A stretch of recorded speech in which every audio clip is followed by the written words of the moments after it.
What's your take on those that knock Zach Wilson as a prospect because he played against a, quote, cupcake schedule?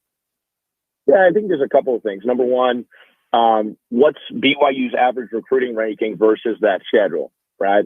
So go back 4 or 5 years, pull up Rivals, pull up 24/7 Sports, and look at the talent, the raw athletic talent that BYU gets. You're going to be looking at an average of about 70, 75, right, for their recruiting class ranking. And most of the teams that they played against were either equal to or slightly better than BYU in recruiting. I mean, you can look up the recruiting rankings yourself. There's some articles on it. So, like BYU traditionally, according to Dave Bartu, he evaluates performance as it relates to recruiting rankings. So BYU typically overachieves for probably a number of reasons, but versus their competition, I mean, it's the margin of victory too, right? It's about how they're winning. It's about the type of throws that Zach Wilson is making. Just because, they were going against average to above average competition in many cases with Boise State, Houston, UCF. I mean, these are teams that have won high level. They're teams that have won at a high level in the last, 15 years. I believe Boise State and Houston and UCF are both some of the winningest programs in the last 15 years. So, Zach Wilson is also surrounded by, 2-star talent at wide receiver. He's a walk-on. He has Neil Powell, who was, I think, a 2-star or 3-star. Gunnar Romney was his best recruited target. I think he was a borderline 4-star, but more of a 3-star.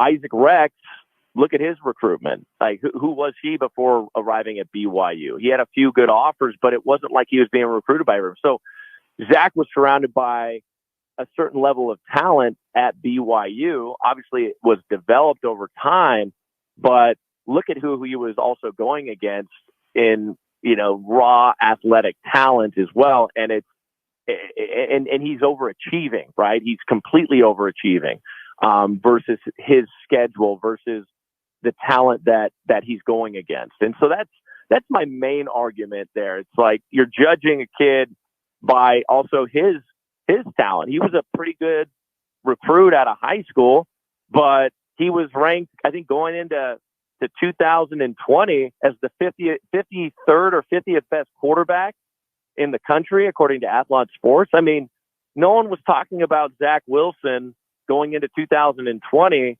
outside of, Cam Meller.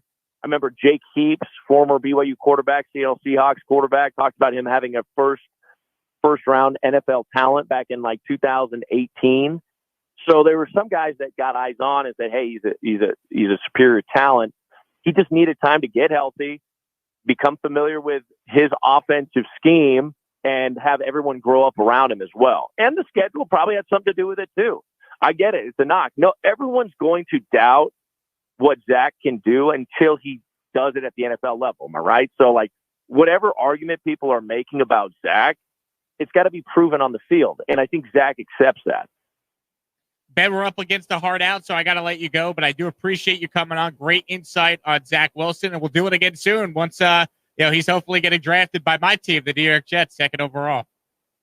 Hey, one last thing that I think your fans will love. This guy is a maniac. Eats, drinks, sleeps football. This is a kid that will, I think, sleep with a certain amount of moisturizer on his hand to create increased tack on the football.